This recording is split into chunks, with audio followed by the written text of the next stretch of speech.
Alrighty, welcome back everyone. We just talked about roster construction and how 2024 could be a year where a lot of that changes around the country. Tons of teams with a ton of transfer portal guys that they could bring in that could have big time effects on their team. So it'll be fascinating to watch that unfold. I think that's something that we will be watching very, very closely this upcoming year. But also, we had SEC spring meetings, and that is a very, very interesting thing because there's a lot of stuff going on around college football and specifically around the SEC.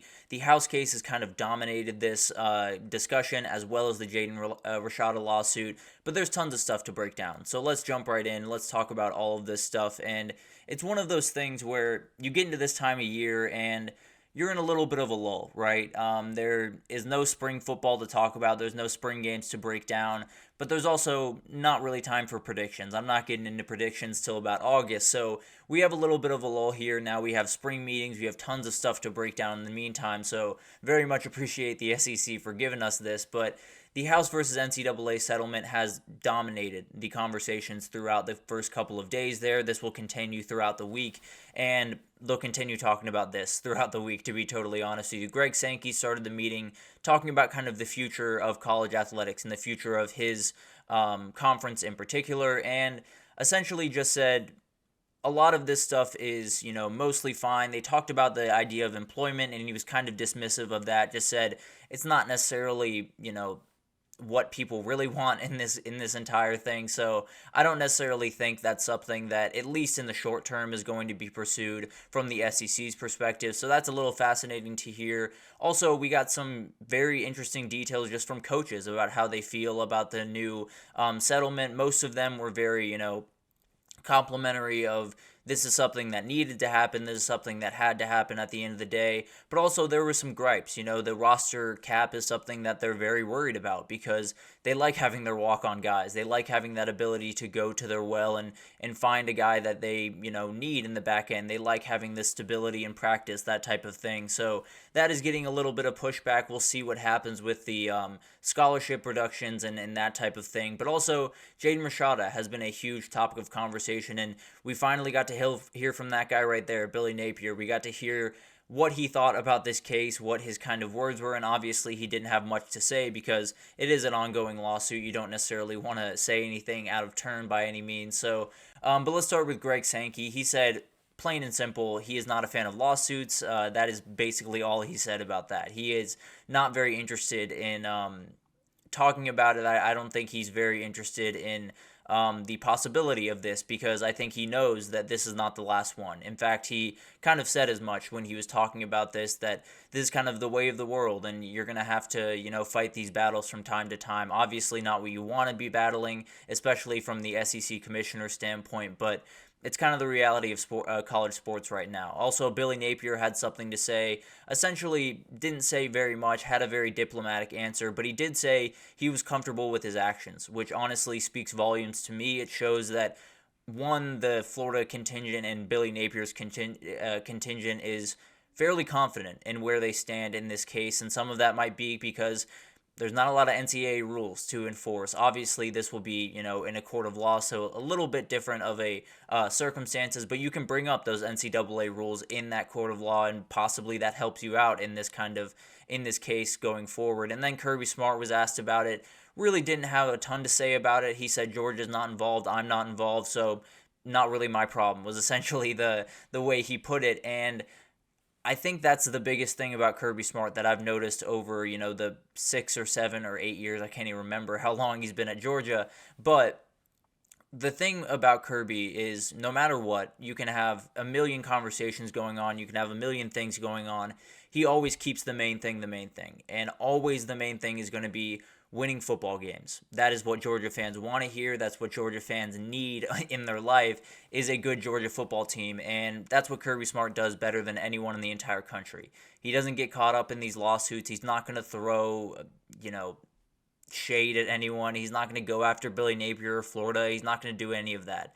He's going to coach football. That's his job. And he's not going to worry about any of the periphery stuff because he's got a really good team on his hands. And they have the ability to do some really remarkable things this upcoming year if, he can not be caught up in all of the outside stuff. So if you're wondering why Kirby Smart is at the very top of the game, That's why being able to compartmentalize, all of the outside stuff, all of the NIL stuff, and really focus on what matters, which is winning football games, developing your guys, and putting your guys in chances to succeed.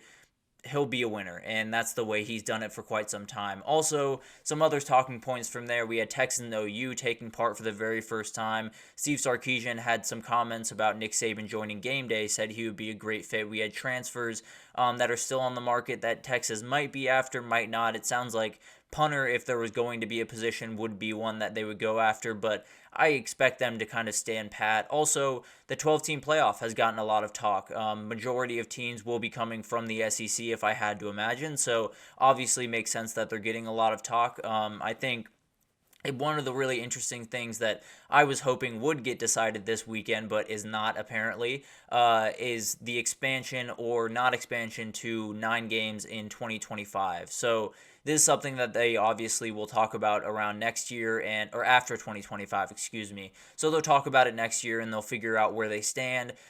I tend to think they'll move to 9 games, but also when you're the SEC, you don't necessarily have quite as big of a push to move to 9 games as some other conferences do, because if you see some of the 8 games that these teams play, it's an absolute gauntlet. But you also have a ton of other stuff to talk about. They talked about a penalty possibly setting in for not reporting injuries correctly. Steve Sarkisian even threw out the NFL model where you fine coaches and you fine programs if they do not accurately show what the injuries are going into a game week. So it's going to be fascinating to watch kind of that develop. Obviously, Kalen DeBoer stepping into where Nick Saban used to sit is a huge topic of conversation, and will definitely be something that is going to be weird to see pretty much the entire year until we get used to him being in the Crimson. But it's a really interesting time of year. You have a ton of stuff going on. You have a ton of talking points around the SEC.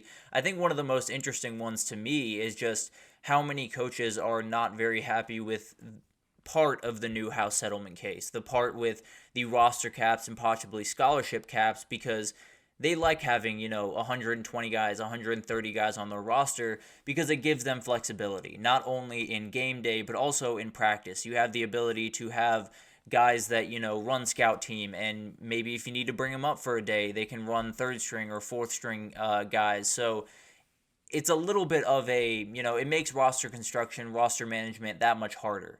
And it makes, it takes away some of the majesty of college football, where you have the stories of Stetson Bennett, you have the stories of Baker Mayfield, where they were walk-ons that found their way to the promised land and did incredible things during college football. So it's it's a double-edged sword. You want smaller schools to have the chance at some more players, which I think would happen if, say, the cap was set at 80 or 100 players, let's say, and you could give scholarships to all of them. Well, that means 30 players that would have been on a Power 5 roster can now go to a Group of 5 roster. So there's a double-edged sword here. I think it, definitely hurts some of these big-time teams where you're going to have to get a little bit better about managing injuries and managing your roster, and maybe it's a little bit of a tightrope walk, I'll be totally honest with you. But also, it does benefit some of the Group of 5 teams in the long run, because you can get some of those high 3-star guys or even low 3-star guys that you probably wouldn't get in the past. So it's kind of one of those things that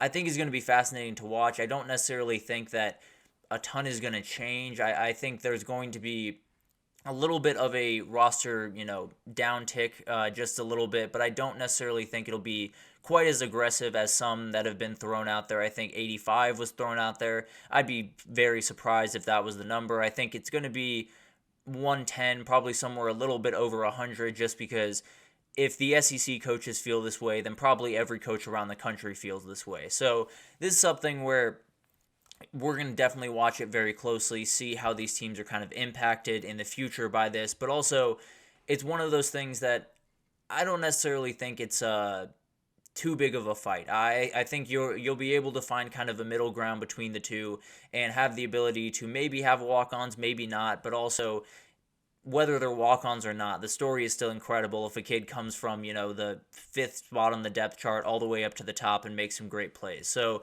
it'll be fascinating to watch that unfold. I think it's one of those things where, you look at it and you're not really that worried about that part being too big of a hang up. I think the SEC meetings are obviously going to be really fascinating to watch this year. So many new faces, so many new teams that are going to be kind of introduced to the conference this year, and we'll see kind of how they're treated in that room. We saw Steve Sarkisian and Mike Elko get together. Definitely a rivalry that will be budding for quite some time around there in the SEC. It sounded like Steve Sarkisian was very, very excited about being able to get into the SEC, get Texas A&M and Arkansas back on the schedule on a regular basis, because those are teams that Texas just has to be playing. I love the Texas Tech game. I love the TCU game, but when you talk about rivalries with Texas, Arkansas and A&M absolutely blow those out of the water. So I cannot wait for this kind of new iteration of the SEC. I think OU playing Missouri every year is going to be something to watch as well. So we'll wait on a Brent Venables, Eli Drinkwitz handshake, but